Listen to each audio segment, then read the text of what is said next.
Добре дошли в Русе, градът на първите неща, където теченията на историите и иновациите се сливат край величествения Дунав. Най-динамично развиващия се индустриален център на севера и неразделна част от Дунавския макрорегион. Позициониран на кръстопът между два континента, Русе е динамична врата към Европа, както и най-големия икономически център на България на река Дунав. Транспортната инфраструктура интегрира шосеен, железопътен и речен транспорт, предлагайки логистични възможности за цяла Европа.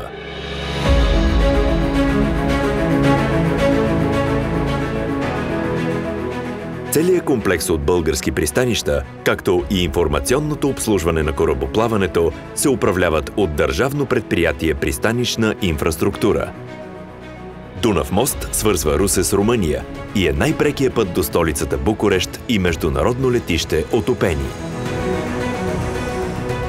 Със своя широко развит индустриален сектор, задвижван от разнообразна икономика, Русе е пълен с възможности.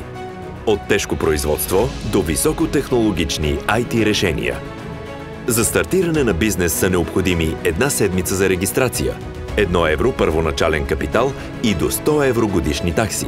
Русе често оглавява класацията в категория малки европейски региони по ефективност на разходите на FDI Intelligence.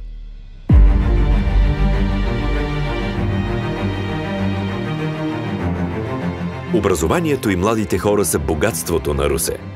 Русенският университет и елитните гимназии подготвят квалифицирана работна ръка за множество индустрии и бизнеси. В общината функционират 16 професионални и профилирани гимназии, 1 университет, 1 филиал на висше училище, 2 университетски и 5 специализирани болници. Животът в Русе не се ограничава до работното място. Само на 20 км от града се намира един от най-красивите природни паркове в страната – Русенски Лом.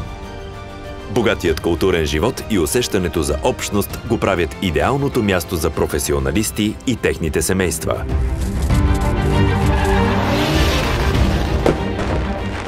Русе – вашето пристанище на нови възможности.